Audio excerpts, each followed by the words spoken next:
si c'est d'autres stratégies que tu utilises, que ce soit le fix and flip, que ce soit le Airbnb, que ce soit les appartements meublés pour les étudiants ou les appartements pour les comment on les appelle, les artisans, ou alors les personnes qui viennent louer les appartements ou bien les chambres, les monteurs qui viennent seulement louer les lits dans les appartements et tout, pour les travailleurs saisonniers là et tout. Oui, dans ce genre de stratégie, oui, on peut encore discuter. Tu peux t'organiser pour pouvoir, tu peux vendre, tu peux te libérer de ce bien même avant.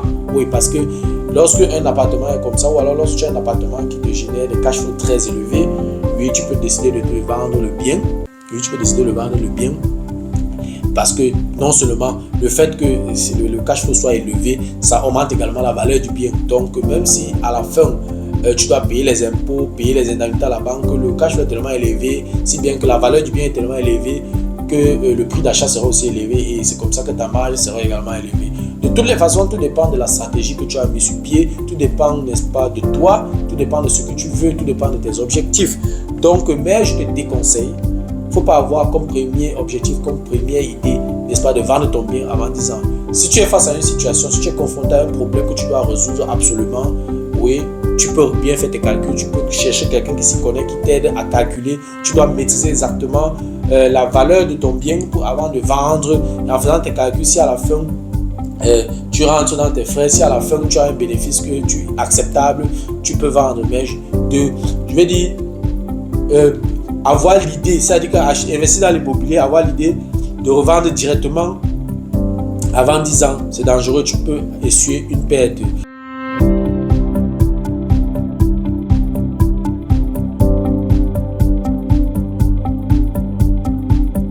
Salut à toi et merci encore une fois de plus avoir cliqué sur ma vidéo. Si c'est ta première fois de passer par ici, je m'appelle Fabrice Zopo. Dans la vidéo d'aujourd'hui, n'est-ce pas, je vais parler d'investissement immobilier. Ne fais jamais l'erreur de vendre ton bien immobilier, un bien que tu as acheté pour mettre en location avant 10 ans. Fais l'effort avant de te lancer, avant de vouloir vendre ton bien, de le conserver au moins pendant 10 ans. J'ai apporté quelques éléments dans la vidéo d'aujourd'hui pourquoi tu ne devrais jamais vendre ton bien immobilier locatif avant 10 ans. Voilà.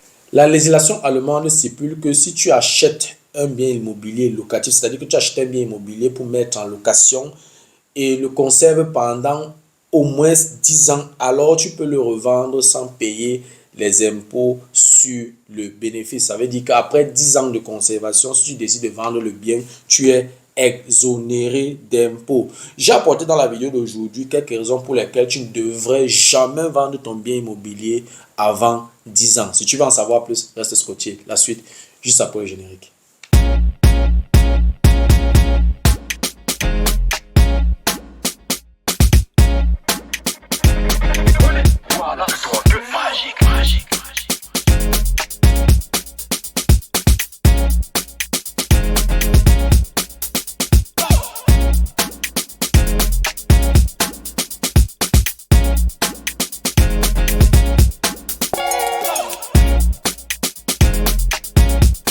Voilà, comme je l'ai énoncé à l'introduction, je t'ai apporté, n'est-ce pas, quelques éléments, quelques raisons pour lesquelles tu ne devrais jamais vendre ton bien immobilier avant 10 ans. Donc, je te déconseille, si tu décides de te lancer dans l'immobilier locatif, planifie déjà que tu dois conserver ce bien au moins pendant 10 ans. Sinon, il y a beaucoup de risques, il y a beaucoup d'inconvénients. Je t'ai apporté quelques raisons pour lesquelles tu ne devrais jamais vendre ton bien immobilier locatif avant 10 ans. Première raison pour laquelle tu ne devrais pas vendre ton bien immobilier avant 10 ans, les impôts sur le bénéfice après vente. Si tu vends ton bien locatif avant 10 ans et tu effectues un bénéfice, alors tu vas payer 40% de ce bénéfice à l'administration fiscale si ton taux d'imposition c'est 40%. Si ton taux d'imposition c'est 30%, tu vas payer 30% du bénéfice. Donc si ton taux d'imposition c'est 42%, alors tu vas payer 42% du bénéfice que tu as obtenu après vente. On va prendre un exemple simple pour que ce ne soit pas comme la musique classique. Si tu as fait un bénéfice par exemple de 50 000 € après la vente de ton bien immobilier locatif, alors tu vas payer 40% de 50 000 €, c'est-à-dire 20 000 € à l'administration fiscale si ton taux d'imposition c'est 40%. Si c'est plus, tu multiplies simplement par le bénéfice et tu payes à l'administration fiscale. Et quand on parle de bénéfice ici, il faut faire attention, on regarde le prix de vente et on regarde les dépenses que tu as effectuées et on prend le bénéfice. On va donc couper 40% tu vas payer donc 40% de ce bénéfice à l'administration fiscale si si tu n'as pas conservé ce bien pendant 10 ans. Ça, c'est donc la première raison pour laquelle tu ne dois pas vendre ton bien immobilier avant 10 ans. Deuxième raison pour laquelle tu ne devrais pas vendre ton bien immobilier avant 10 ans, l'indemnité de remboursement anticipé à la banque. Généralement, la première phase du crédit immobilier dure 10, 15, parfois 20 ans, en fonction de la banque, en fonction de celui qui t'accompagne, en fonction de tes objectifs, en fonction de la stratégie immobilière que tu as derrière. En tout cas, la première phase de crédit qu'on appelle en allemand généralement Zinsbindung peut durer 10 ans, 15 ou 20 ans. Et en plus de ça, après que tu aies signé cette première phase de financement, dans les documents de ton crédit, c'est mentionné quelque part que tu as droit tu as le droit de résilier le contrat après 10 ans sans payer d'indemnité. C'est écrit dans tous les documents, dans tous les crédits, dans tous les contrats de crédit. Même si ta première phase de financement a été fixée à 15 ou à 20 ans, après 10 ans, tu n'as pas encore atteint la durée. Tu n'as pas la durée, c'est pas encore à échéance parce que dans la première phase, tu avais signé 15 ans. Après 10 ans, tu as le droit, n'est-ce pas, de résilier le contrat et tu ne payes pas d'indemnité de remboursement anticipé à la banque. C'est le législateur a fixé comme ça. Donc 10 ans, si tu es resté dans le contrat de crédit pendant 10 ans, alors tu n'as pas d'indemnité à payer, quelle que soit la durée que tu as fixée au départ pour la première phase du financement. Et cette indemnité de remboursement anticipé, c'est ce que les Allemands appellent Vorfälligkeit Entschädigung. Donc, généralement, lorsque tu vends avant les 10 ans, ou alors avant échéance, lorsque tu veux rembourser le crédit avant échéance, alors tu vas payer les indemnités. Dans ce cas, si tu conserves pendant 10 ans, alors tu as le droit donc de résilier le contrat. Donc, si tu résilies, comme je l'ai dit, si tu résilies le contrat de crédit avant échéance, alors tu vas payer les indemnités de remboursement anticipé à la banque et parfois ça s'élève à plusieurs dizaines de milliers d'euros. Il faut faire extrêmement attention. Il faut savoir ce que tu fais. Tu dois avoir une stratégie claire. C'est pour ça que je te déconseille, n'est-ce pas, de vendre ton bien immobilier locatif avant 10 ans. Troisième raison pour laquelle tu ne devrais pas vendre ton bien immobilier avant 10 ans, la dette restante est encore élevée. Donc, généralement, le taux de remboursement varie entre 1 et 3% pour les investisseurs immobiliers. Donc, je ne connais pas d'investisseur immobilier qui est vraiment investisseur immobilier qui va se lancer dans un remboursement, un taux de remboursement de 4%, sauf s'il a une autre stratégie derrière, peut-être avec d'autres placements financiers où il balance et tout. Là, c'est un autre débat. Ou alors, il veut vraiment épargner de l'argent dans cet investissement-là. Parce que oui, je vais dire quoi? Mettre le taux de remboursement à 4%, c'est un peu comme si chaque année tu décides d'injecter l'argent à l'intérieur. Donc 4%, c'est élevé. Donc généralement, dans la plupart des cas, avec l'expérience que j'ai, les taux de remboursement varient généralement entre 1 et 3% par an pour les investisseurs immobiliers. Et après 10 ans, si on tient compte donc, disons, de la moyenne de 1 à 3%, bon, tenons compte peut-être de 2%, c'est la moyenne. Après 10 ans, si tu as un taux de remboursement de 2%, tu n'as que remboursé 25% du crédit. Ça veut dire que tu as encore une dette, tu as encore 75%. Si tu avais pris un financement à 100%, oui. Si tu avais pris un financement à 100%, après 10 ans, tu n'as remboursé que 25% du crédit. Qu'est-ce que ça signifie? Ça signifie que si le bien perd 25% de sa valeur et que tu décides de vendre le bien après 10 ans, pourtant tu n'as que remboursé 25%, ça veut dire qu'en fait, en vendant le bien à 25% moins que sa valeur, tu as juste récupéré ta dette restante. C'est-à-dire que tu as pris l'argent à l'acheteur, tu allais donner le tout à la banque, rien ne reste dans ta poche. C'est ce que ça signifie. Donc en 10 ans, tu n'as pas beaucoup, tu n'as pas remboursé grande chose. Si tu as, disons, si tu avais défini le taux de remboursement à 3%, oui, après 10 ans, tu peux te retrouver dans les 35-40% de remboursement, c'est-à-dire qu'il te reste encore une dette de 60%. Ça veut dire que vraiment la probabilité pour que le bien diminue de 40% après 10 ans est très faible. Donc si tu es resté donc à 2% et que ton bien a perdu 25% de sa valeur pendant les 10 ans là, en vendant le bien, tu ne vas récupérer que ta dette restante, donc tu ne sortiras avec rien. Donc l'argent que tu avais dépensé au départ pour les frais supplémentaires, pour l'acquisition, c'est parti dans l'eau. Tu n'es pas rentré dans tes frais. C'est ce que ça signifie. Donc après 10 ans c'est très peu. c'est très peu, n'est-ce pas, pour, voilà, pour vendre ton bien. Tu n'as pas encore remboursé grande chose. Donc, en dehors des raisons que j'ai citées tout à l'heure, il y a cette raison où le remboursement est encore trop bas. Et ça, c'est pour le cas où tu avais opté pour un remboursement, pour un crédit à 100%. Ça veut dire que la banque a financé 100% du prix d'achat et toi, tu as financé les frais supplémentaires pour l'acquisition. Maintenant, si tu avais opté pour un financement, par exemple, à 125%, ok, ça veut dire que pendant les 10 ans, tu as seulement remboursé les frais supplémentaires, les 25%. Parce que si tu as remboursé 25% du crédit pendant les 10 ans et que tu avais pris un crédit de 125, un financement à 125%, ça veut dire que pendant les 10 ans, tu as dû tout simplement rembourser les 25%. Donc après 10 ans, tu as exactement le prix d'achat. Donc si tu revends le bien, si le bien a perdu 25% de sa valeur, pourtant tu as remboursé 25% de ces 125, ça veut dire qu'en fait, après 10 ans, tu as une dette restante de 100%. Si le bien a perdu 25% de sa valeur, ça veut dire que tu vas faire une perte de 25%. Tu prends donc 75% de la valeur de ce bien de l'acheteur et tu vas rembourser 100% à la banque. Donc, tu as encore un 25% qui doit sortir de quelque part. Tu as fait une perte de 25% dans cet investissement-là. Donc, je trouve ça très dangereux, n'est-ce pas, de vendre un bien après 10 ans, surtout quand tu as fait un financement trop élevé. Si tu as fait un financement à 80%, à 90%, à 70%, oui, après 10 ans, tu peux vendre parce qu'en prenant un financement à 70%, tu as d'abord les taux d'intérêt sont d'abord seront bas, un peu plus bas qu'un financement à 100%. Donc après 10 ans, c'est bien descendu, tu peux te retrouver dans les 45% comme dette restante. Donc en revendant à 100%, ou bien même si le bien a perdu 25% de sa valeur, en revendant à 75% de sa valeur et tout, voilà, tu as toujours un bénéfice de 30% là qui est au-dessus. Donc voilà, si tu as pris un financement à 125% et que le bien perd 25% de sa valeur avec un taux de remboursement de 2% après 10 ans, donc tu as une dette, tu as une perte, tu fais une perte de 25 000 euros que je trouve énorme. Donc, raison pour laquelle je te déconseille, n'est-ce pas, de vendre ton bien immobilier après 10 ans. Voilà. Quatrième raison pour laquelle tu ne devrais pas vendre ton bien immobilier après 10 ans. Le cash flow est encore bas.